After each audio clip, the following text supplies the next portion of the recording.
close your eyes. Unless you're driving, for Pete's sakes, Priscilla, eyes on the road! Now imagine being in a crowd with 3,000 women screaming, dancing, and jumping up and down who share your values. Music is bumping. The lights dim. The bass shakes the entire building. It's starting. You are at Turning Point USA's Young Women's Leadership Summit, the biggest conference for conservative women of all ages in the country. And you're about to hear from the biggest names changing culture today, like Candace Owens, Riley Gaines, Erica Comazar, Holistic Hilda, Ali Stuckey, and more. Now, these names, by the way, are only the first batch to be released. The heat will continue to turn up, and I want you to remember me warning you about this. This is the best lineup we have ever had, period. It is about to be a fight for seats. Take the freaking plunge, bring your baby, bring no one, make friends there, and trust me, you will. I did my first year. I didn't know a soul going, completely changed my life, and now I work for Turning Point, so see how cool God is? The Young Women's Leadership Summit is June 7th through 9th in San Antonio, Texas. You can get 25% off your general admission ticket with code ALEX at YWLS2024.com. Remember, more names, huge names, being announced very soon. Space is limited. YWLS2024.com with code ALEX for 25% off general admission. See you in June.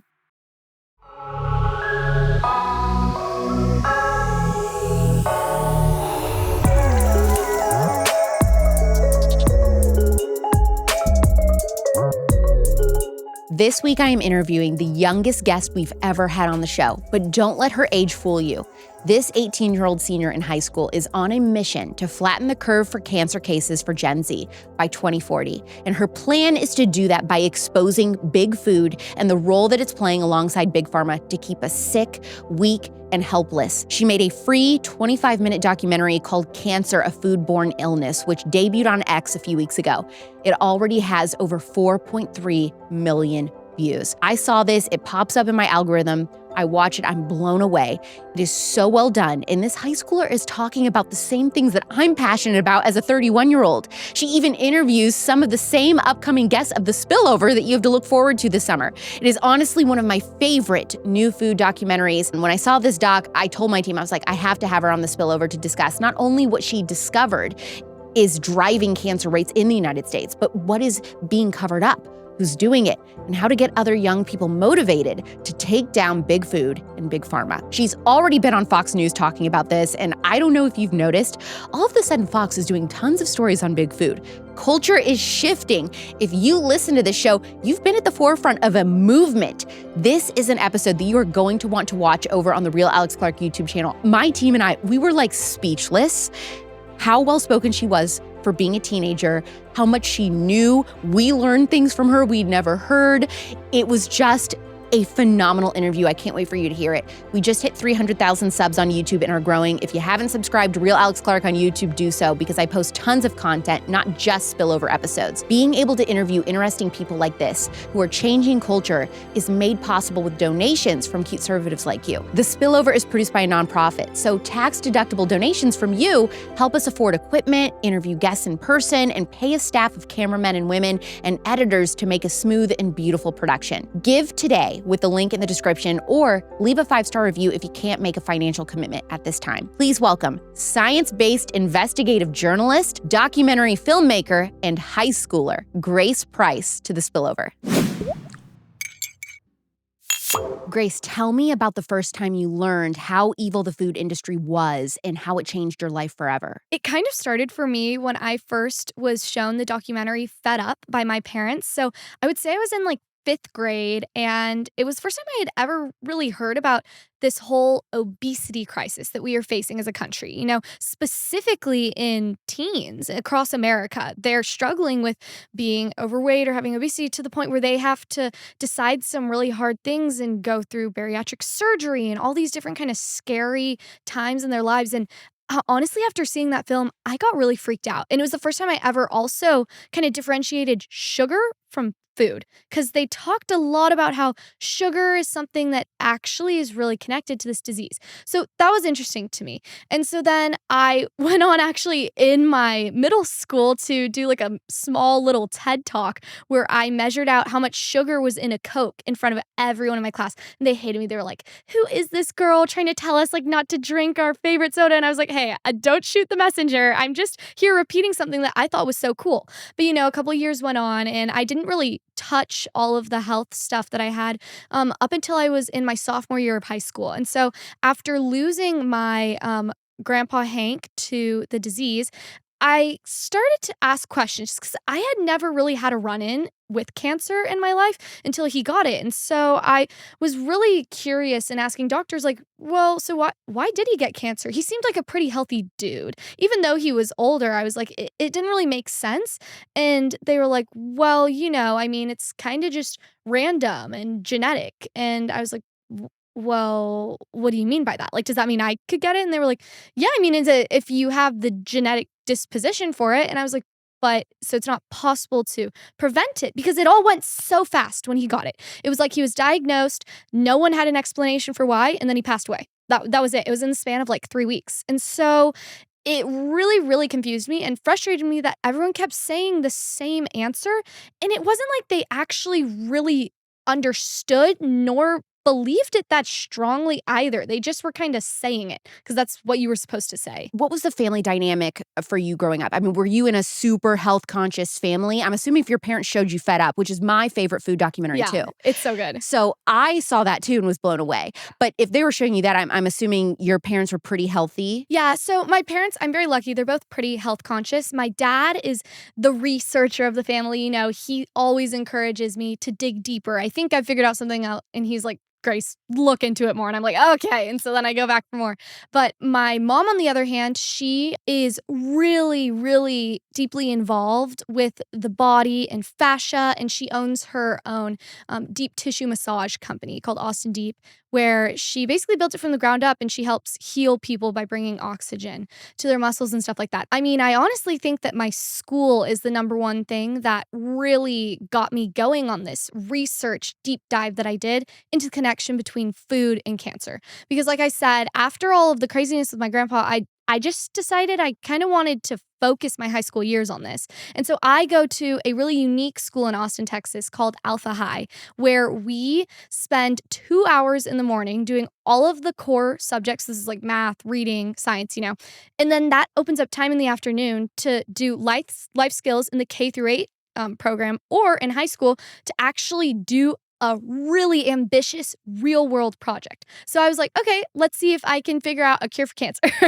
very casually. And so I decided that's what mine was going to be. I was going to flatten the curve of cancer cases for my generation, and I was going to be the one to figure out how we can really fix this disease for us. And so I started where I was most familiar, which was just PubMed papers, because that's what I had read after enjoying AP biology so much. I went really deep into that and would do my own like self-diagnosis things. Everyone's gone down that rabbit hole, but I continued to read and I was reading some really crazy stuff. Like what? I mean, I think one of the first papers that really shook me is it said that most cancer cases, 90 to 95% of them are caused by lifestyle or environmental factors.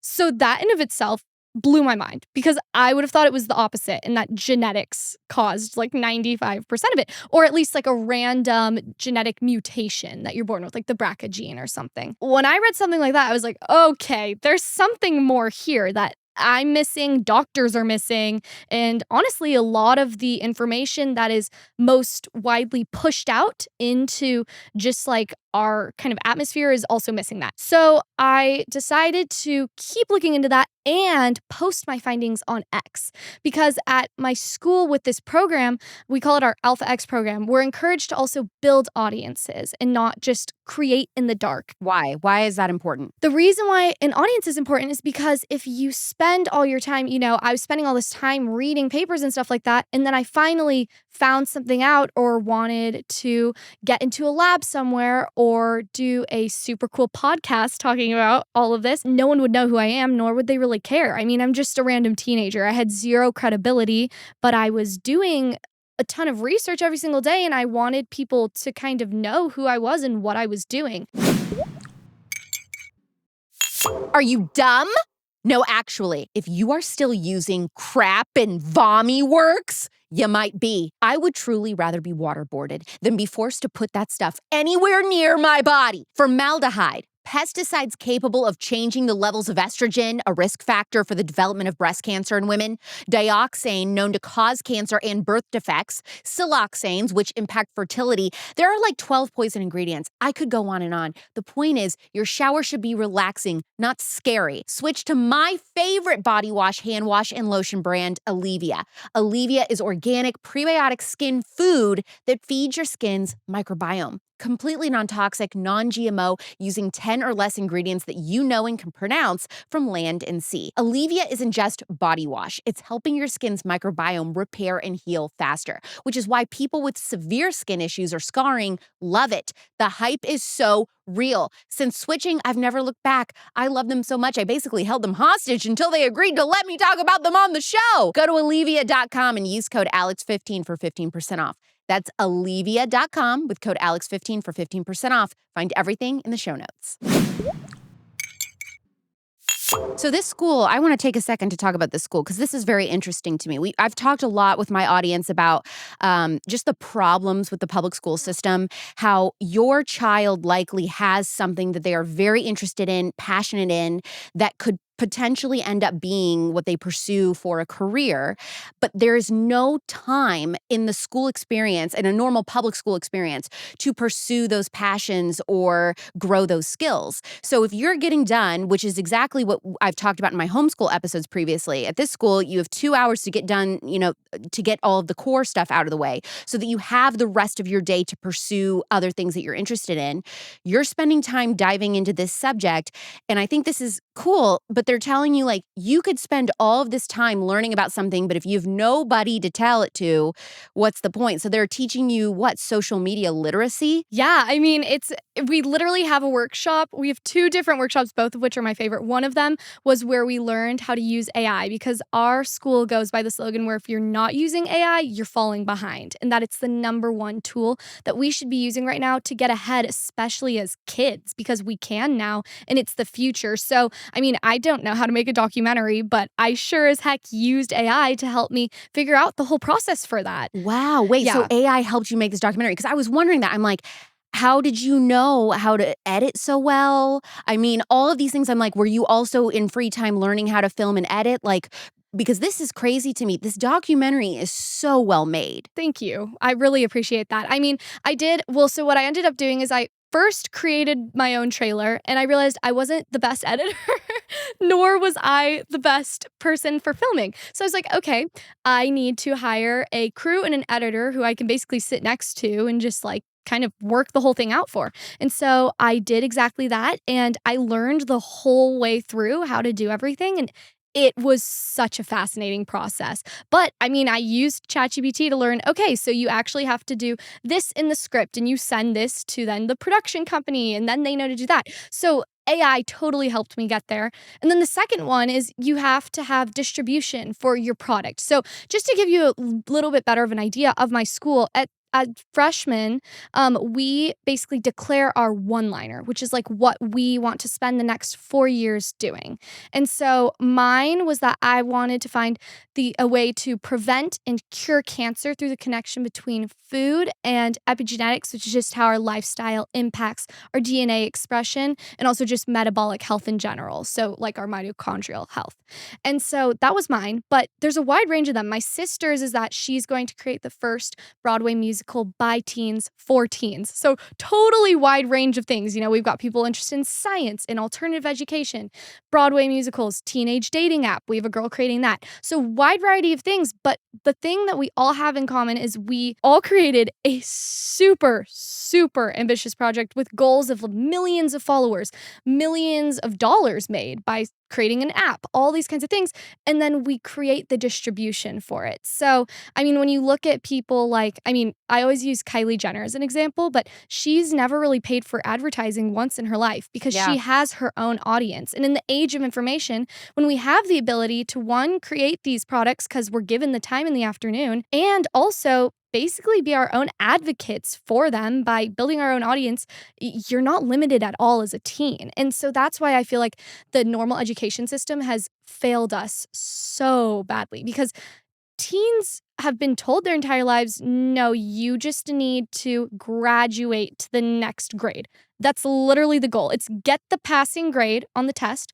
And let alone when you study for the test, you're not actually learning. You're just learning how to properly guess correctly, basically. Yeah.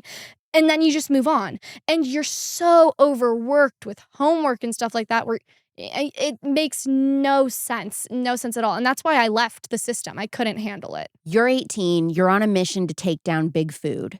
What does the average American not know about food and pharma in this country that they should? I think that the main thing is that food and pharma have a massive impact on everything that we are told regarding dietary advice and guidelines, which is super unfortunate. I mean, one of the reasons why I think that people get so confused when it comes to nutritional information nowadays is because you have these conflicting points of views. It's like one day you hear red meat is bad, the next day you hear it's super good. And I would always be like, why is that? And it wasn't until I learned to look at who funded studies and who would benefit the most based off of a conclusion drawn that I really began to understand it's all dictated by the money that these companies are pushing, which is really unfortunate considering that a majority of these big food conglomerates, their best interest is you eating their food, which is ultra processed,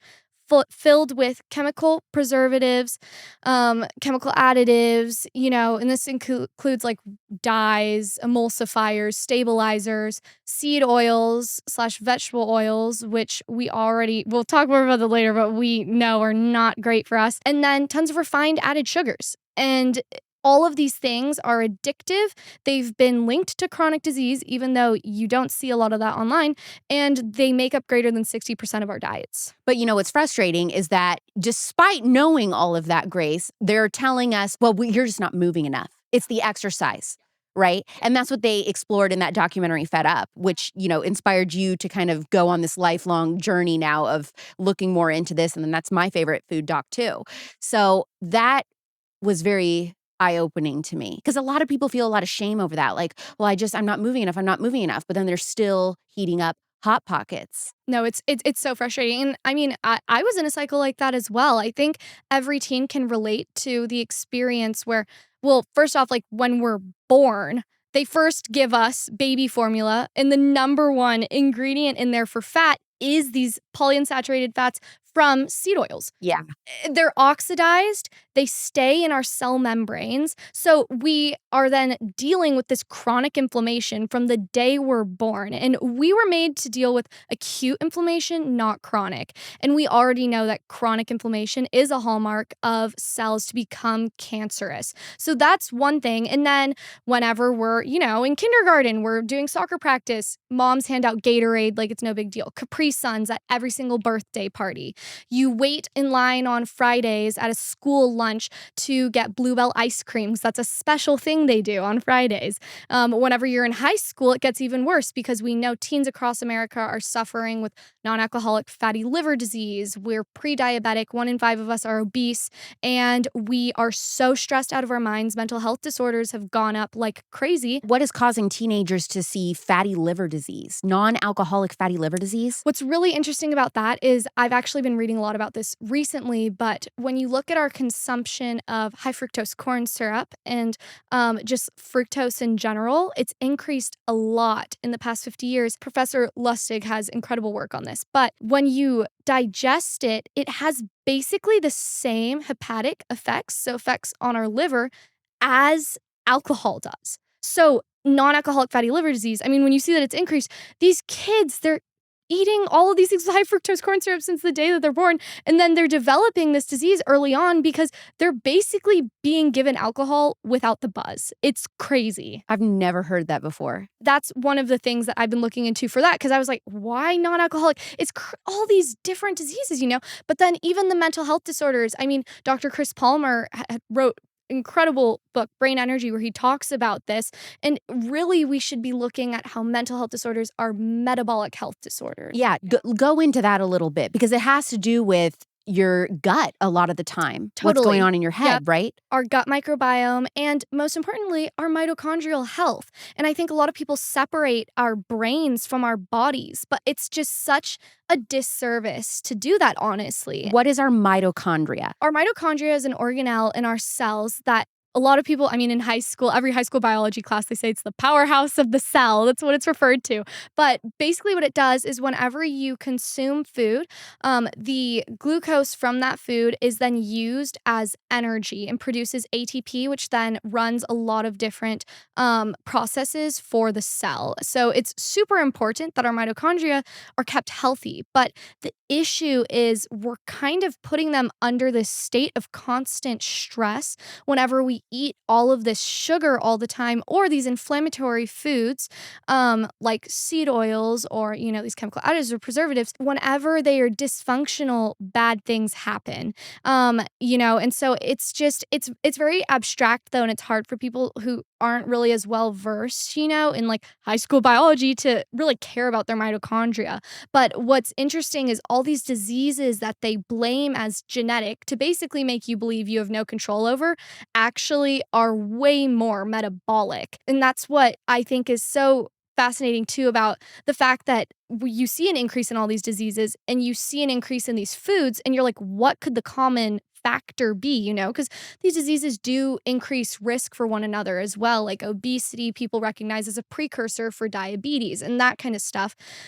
But metabolic health, I mean, no one talks about it and it kind of is behind all of it. So it's really interesting topic.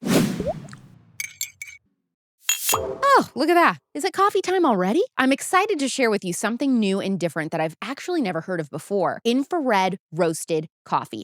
I didn't know this, but every coffee out there, no matter what brand you drink, is what they call conventionally roasted. This basically means that the beans are subject to the flames and fumes, which is why almost all coffees are bitter tasting and actually acidic. Infrared roasting keeps the flames away from the beans in this proprietary process, which makes for not only an incredible taste, but low to no acid. But that's not all. Our new sponsor is the Patriot Red Coffee Company. And not only do they use this infrared roasting process, they're a conservative, Patriot-driven company that is giving a full 10% of their sales back to conservative causes and initiatives. I'm being told that their red special version also blends in the coffee fruit itself. Did you know that coffee beans come from a coffee fruit? Well, it turns out this fruit has a very high antioxidant value and is really healthy for you.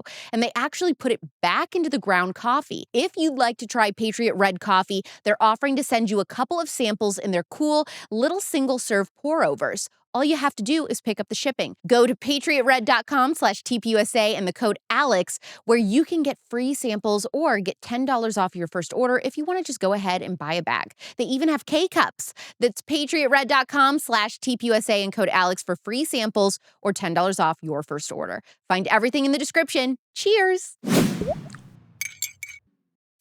One of the interviews that you did in your documentary that I thought was really interesting, you talked to this guy, Dr. Thomas Seyfried. Yeah.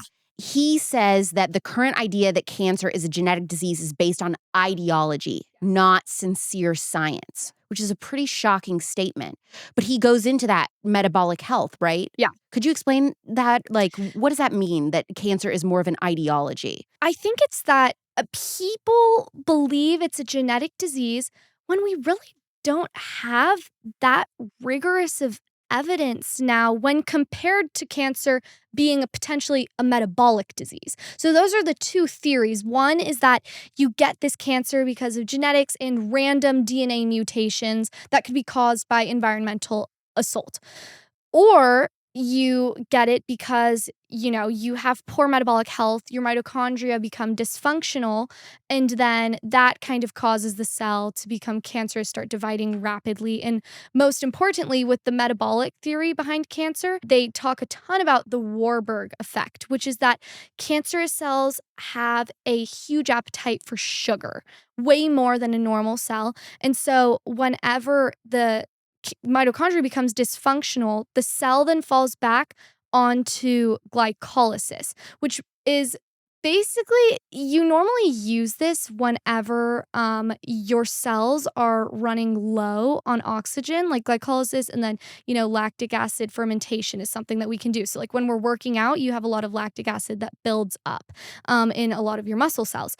But when a cancerous cell forms, you have the cell falling back onto this when you have tons of oxygen available. It's not like this is becoming a low oxygen environment, which makes it seem like it's very much connected to the mitochondria being insulted in a way, which goes back to what we talked about earlier with, eating all this sugar. And so what's so interesting about Dr. Seyfried's theory is that he basically is working right now to develop treatments where you can reverse cancer with the ketogenic diet or a low carb diet, where you kind of lower your intake of glucose and you starve these cancer cells, and then you hit them with, there's also some cancerous cells use glutaminolysis pathway, which you then have to like target that with a drug. So this is his press pulse treatment that he's kind of theorized and developed. But it's so fascinating. And I've actually met some cancer survivors who have used this treatment and it totally worked. Like people with stage 4 glioblastoma, which is super aggressive tumor. Why is it in big food and big pharma's best interest to ignore and not acknowledge this idea that cancer is a metabolic disease? The answer is really sad, and it's one that I kind of came to conclusion with after reading all of this, even though I didn't want to, and it's that it's just most profitable. And I mean, especially teens being sick. I mean, we are like the best target for them if they want to make the most money. The more of us that are sick, the more of us that are addicted to their foods, the more of us that are being handed things like SSRIs and given Ozempic like it's candy, that's good for them. It's really, really messed up that that's kind of where my generation is going and why I'm so committed to kind of changing the entire narrative for us, because I do not want the next 30 years of our lives to be filled with preventable cancers and other chronic diseases that we could fix right now. It's really messed up. And I think that the number one reason why it's so hard for people to understand that food has a connection to cancer is because these ultra processed foods and sugar are not treated the same as you would treat alcohol or cigarettes, which no one denies that cigarettes are connected to lung cancer, right?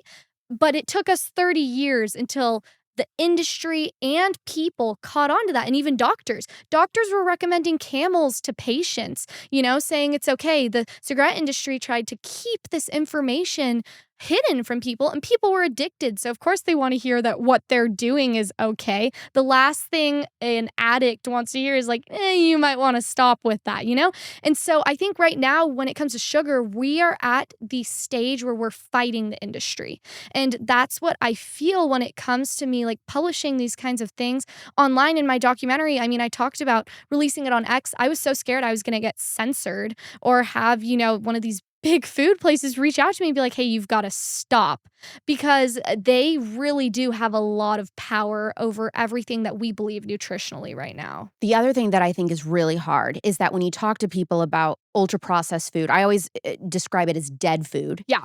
The problem is that it looks like food and it tastes like food. If I were to hand somebody a piece of cardboard, they'd be like, well, I'm not eating that. That isn't food.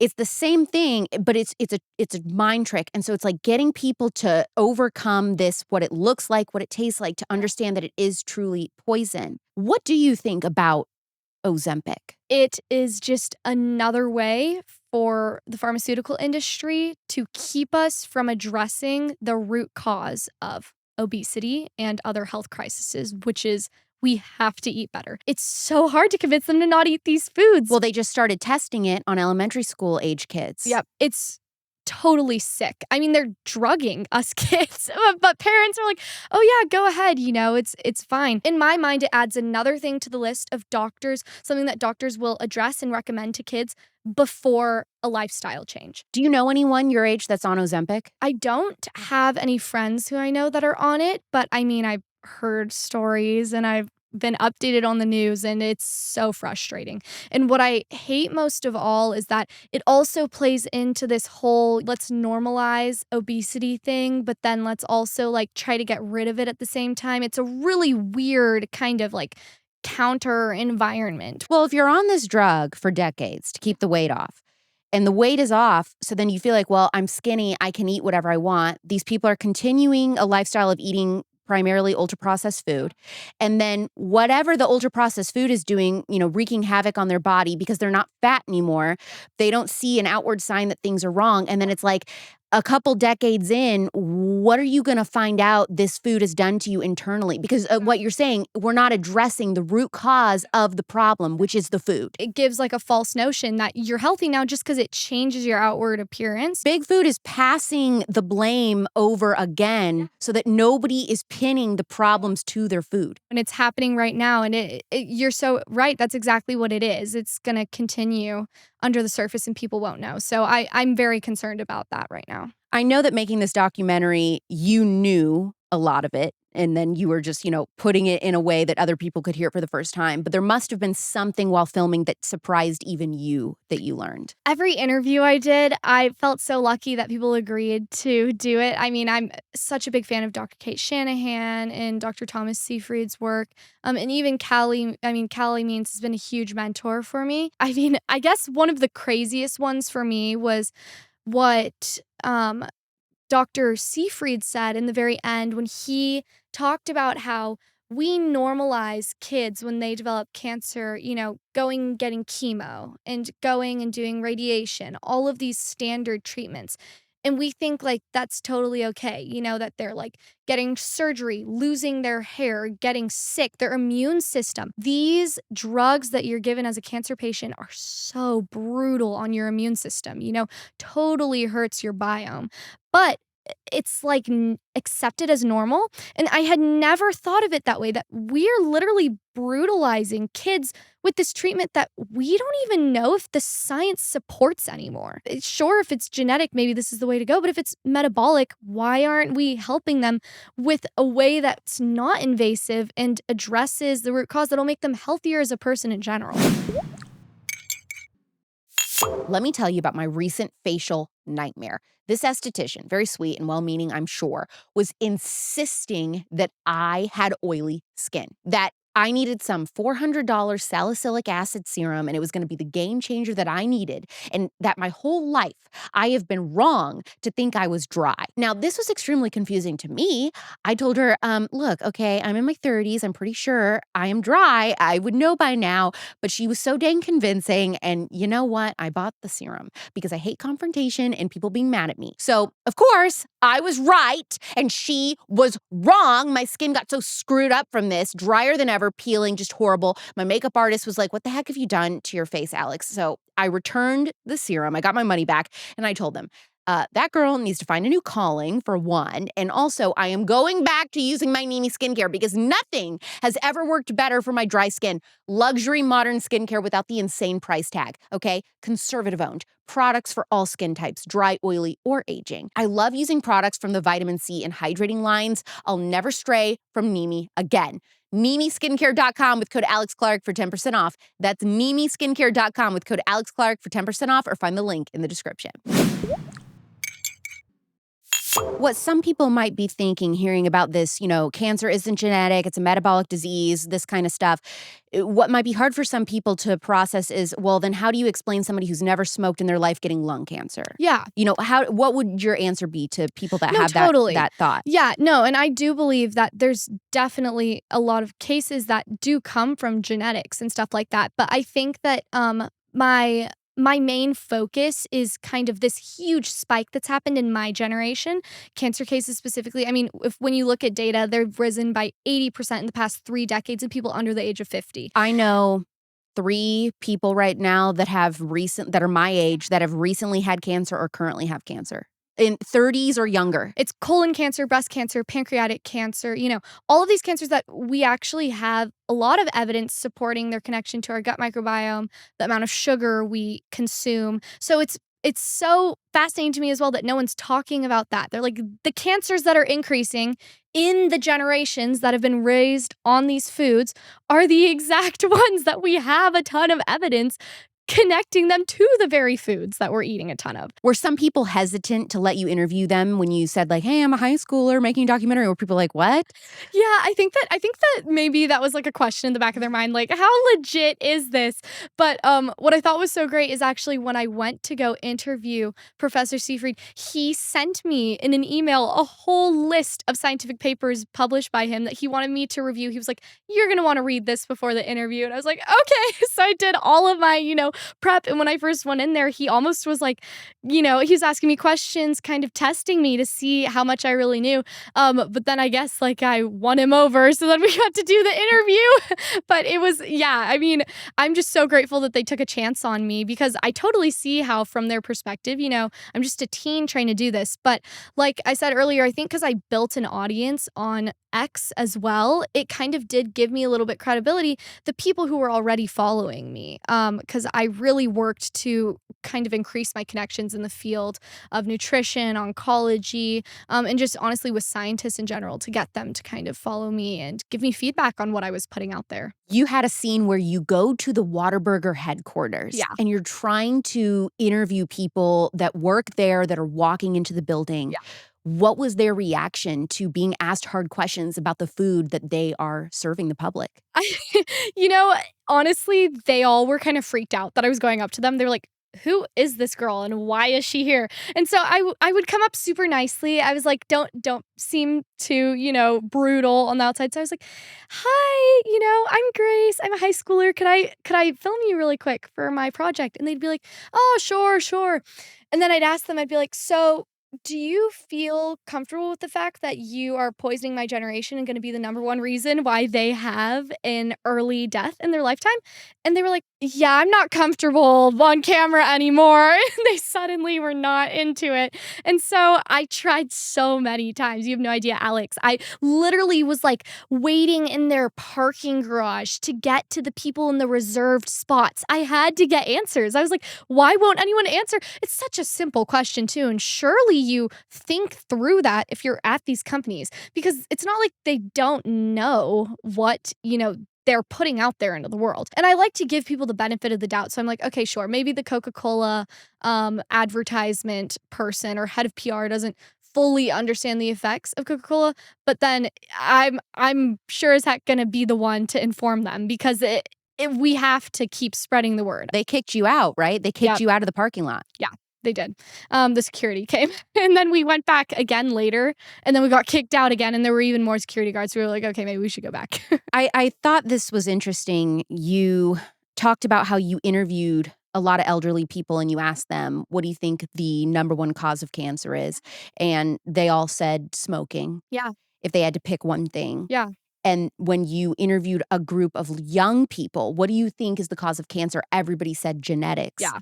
But your point is we have to start talking about processed food as if it's cigarettes. Yes, exactly. It was so fascinating because all of these elderly people I talked to, they had really sad stories. They were talking about how they had lost their siblings, parents, best friends to lung cancer because they lived in the generation where that was the thing. That was what they all did. And it just really made me so conscious of the fact that I don't want to have the same relationship with my friends when it comes to cancer.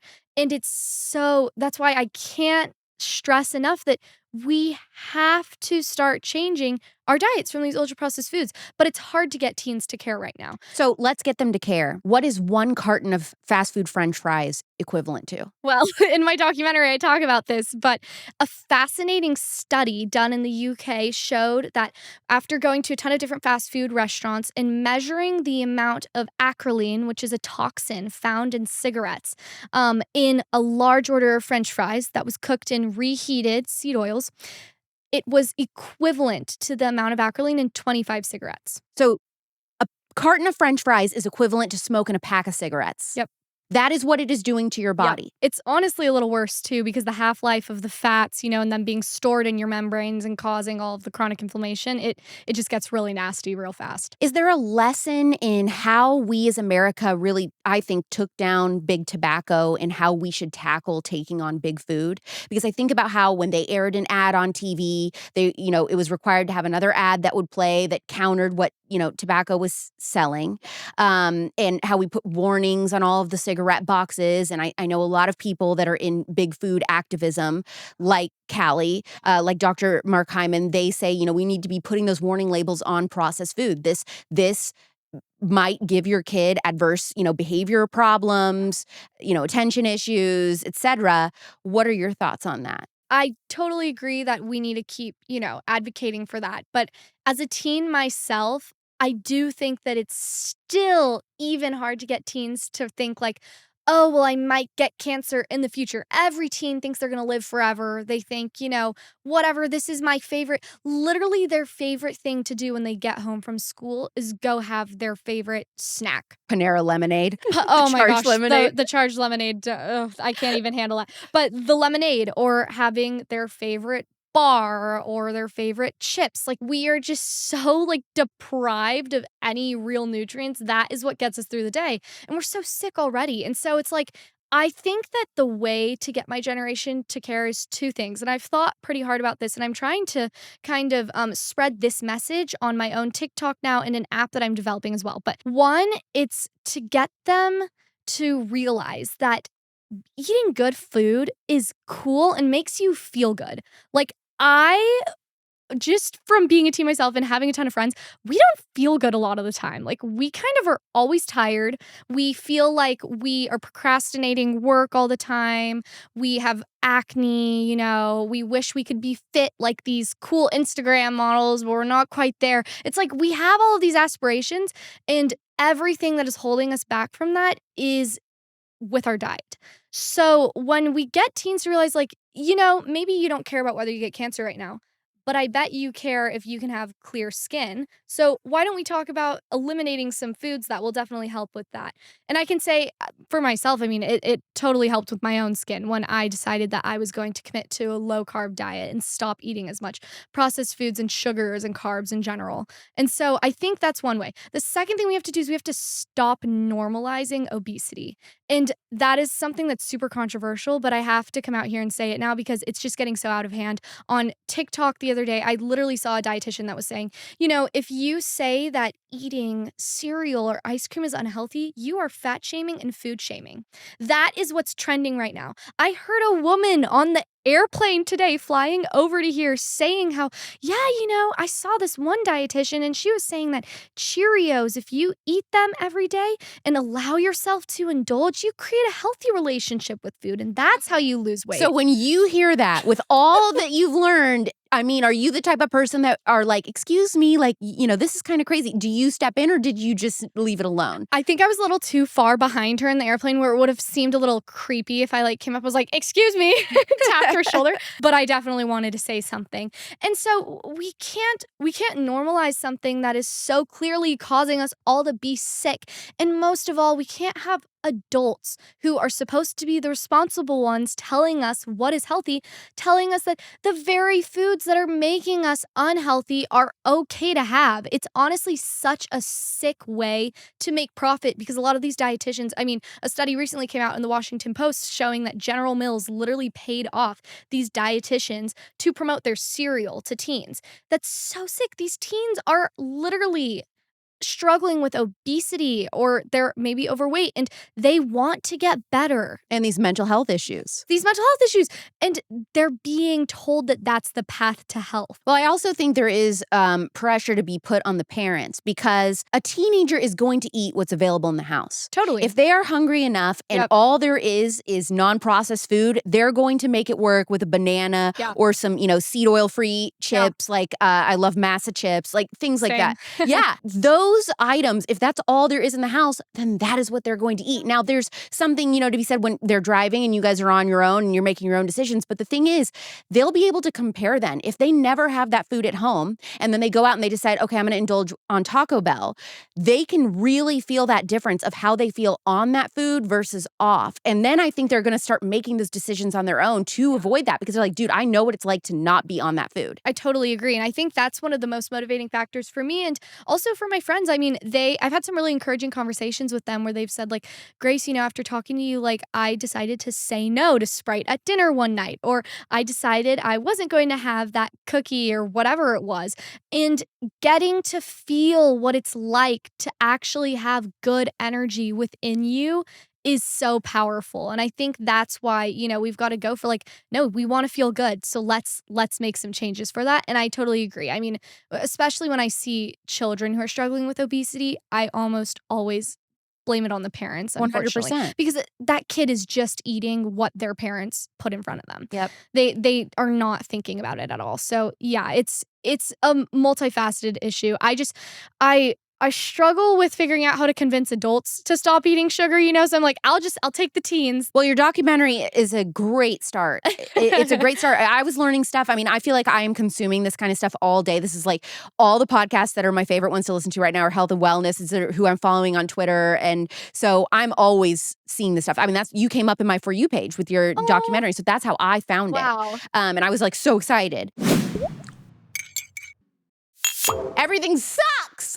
Every company out there is cutting corners, it seems, thanks to this amazing economy. That was sarcasm. It seems like quality products, amazing customer service, wholesome values, and beautiful packaging are a sign of the past. And that is the case 99% of the time, except when you get your feminine products from GARNUU. This is a conservative-owned, 100% organic cotton period product company who is getting it right 100% of the time. I swear to you, the other day I picked up this box of organic pads from another brand, and the owner says something on the box about how her dead ancestors came to her during a seance and told her to create a period product for bleeding people or something. You know what?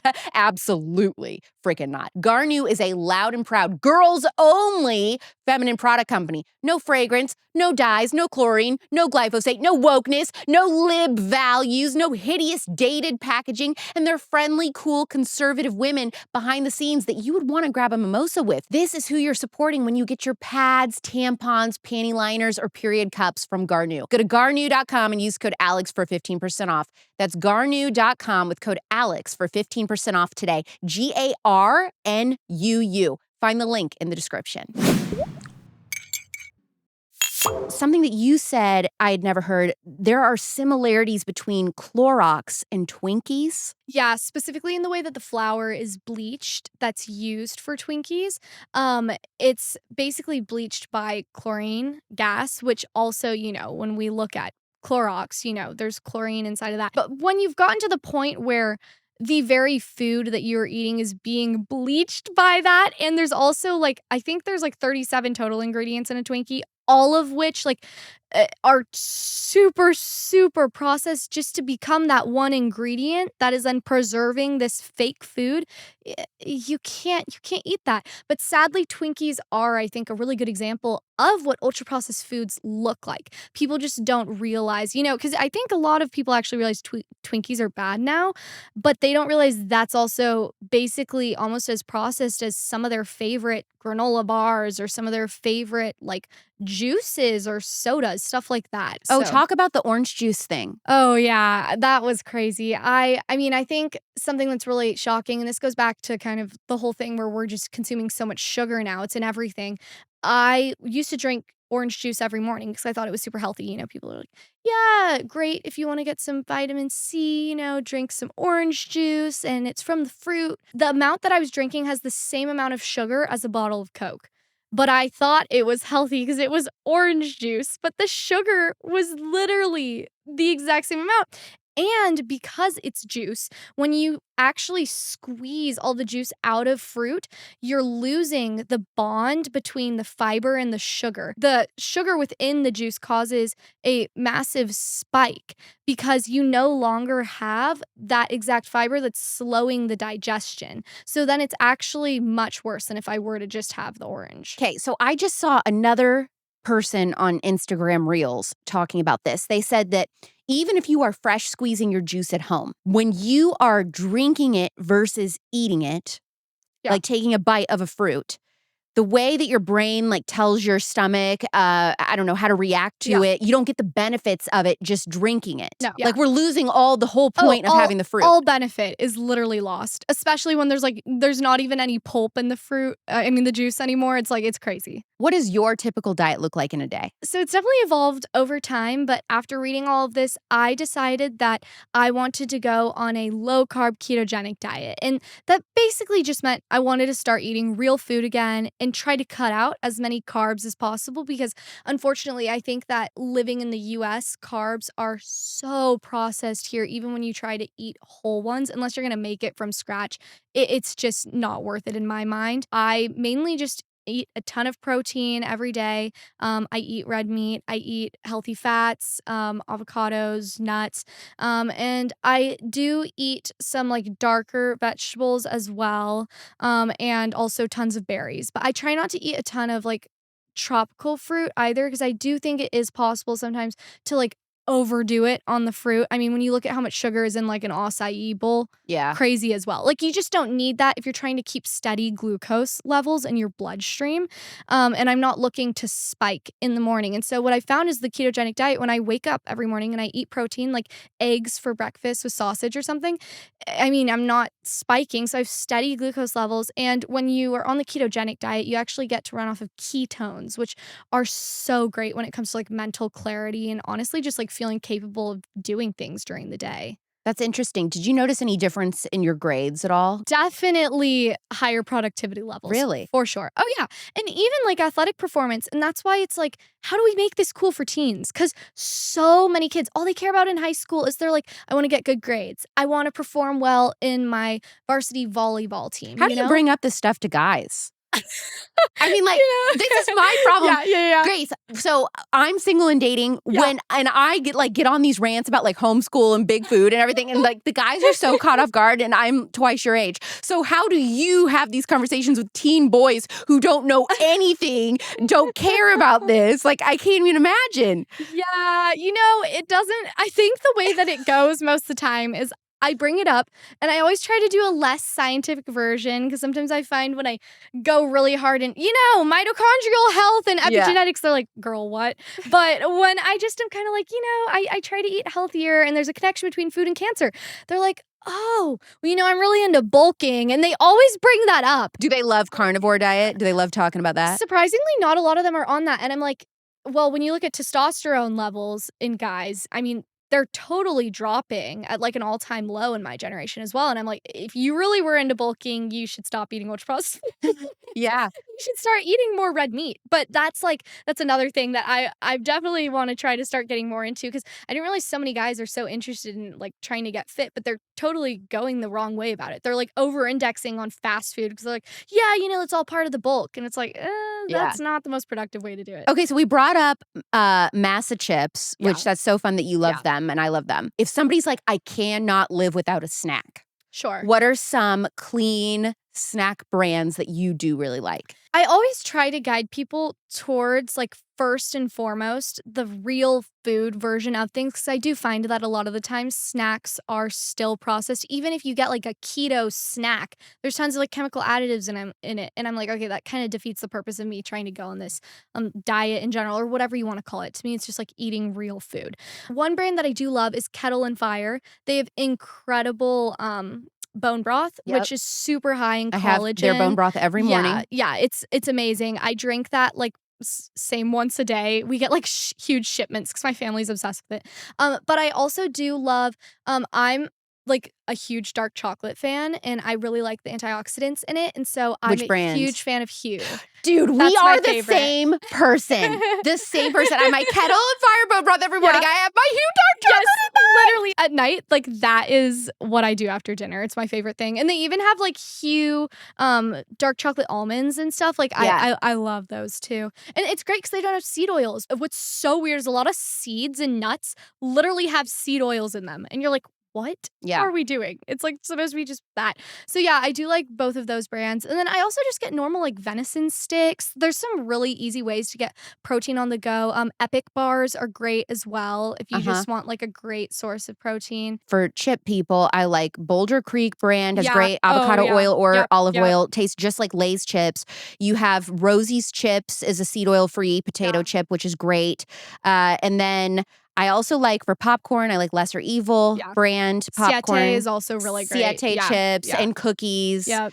Some Simple Mills crackers and cookies have no seed oil. Some of them do. So you have to look. You do have to be careful with those. I mean, I've been trying to talk to my audience, Grace, about how even if you are picking up a thing of peanuts, you have to look at the ingredients.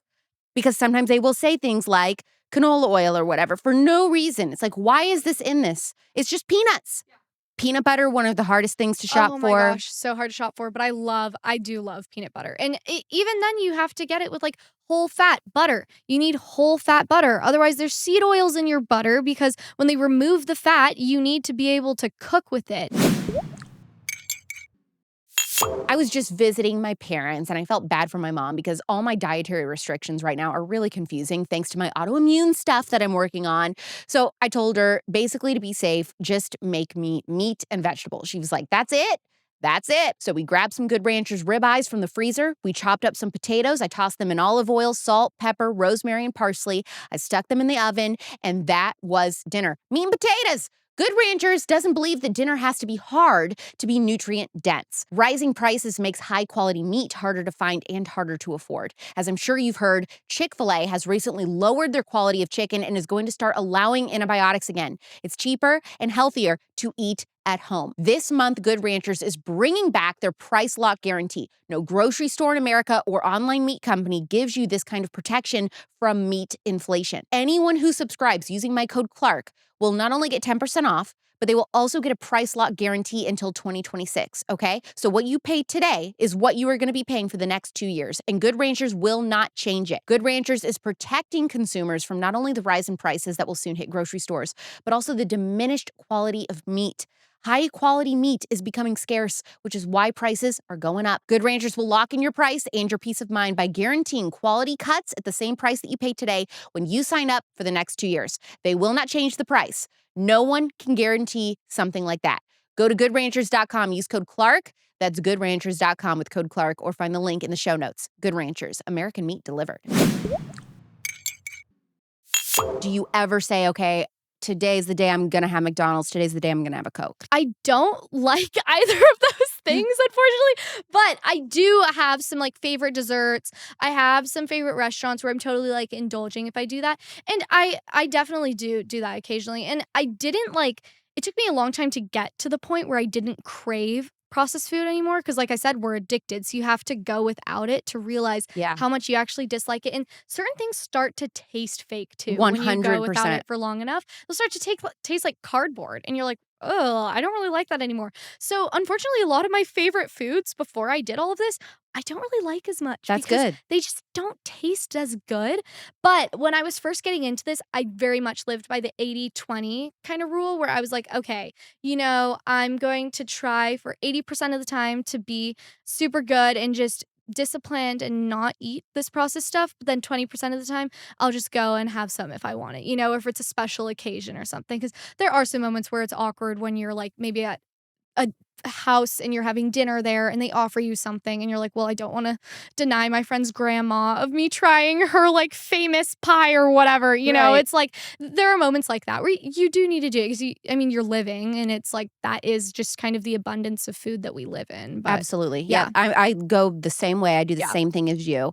So what is your plan for your career? Is it pursuing a career in film? Is it pursuing a career in biochemistry? Do you want to become a doctor? What are you thinking? There's so many different ways that I think it could go. And honestly, I've just been playing this by ear. I never would have thought I was going to make a documentary, but I just kind of followed where my research took me. And I was like, okay, I've got to share this with people because my friends were tired of hearing it. So I was like, okay, I need a larger crowd.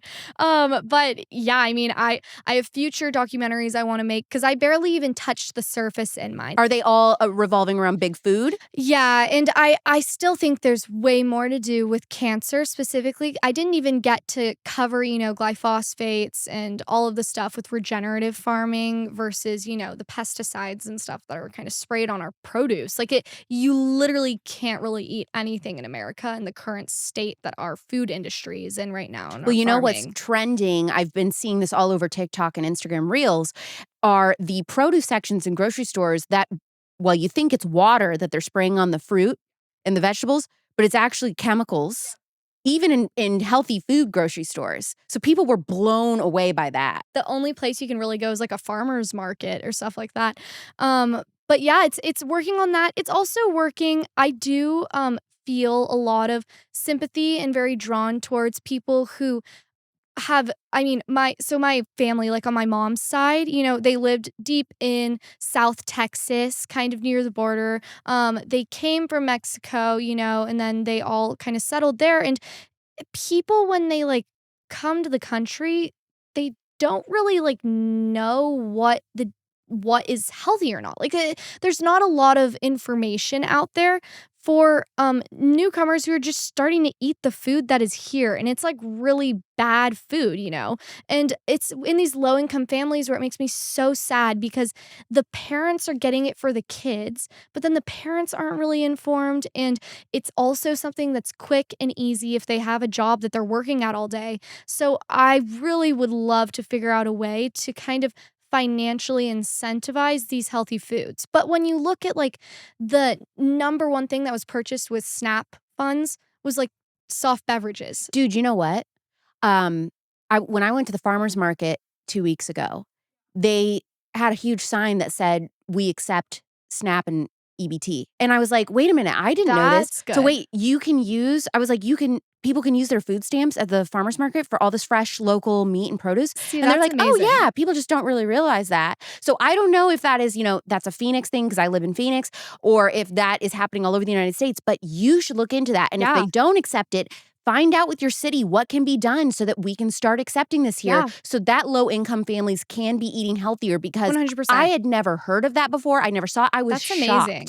No, I've literally never heard that. Yes. That's so cool. Look into that. Okay, I will. Yeah. So they're doing that in Phoenix. I don't know if that's everywhere, but something worth looking into. You could tweet about that.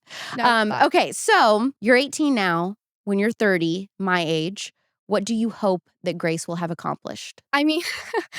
I hope that I've at least gotten somewhat close to my goal of cutting cancer cases in half for my generation. And I hope that I've also made it very well known that, sugar is the new cigarette when it comes to cancer for my generation, and that we have to start treating it that way. So we need to start seeing change in the food industry and how much of this is allowed. We need to see change in our schools and how much is being served, our dietary guidelines, all of these different things.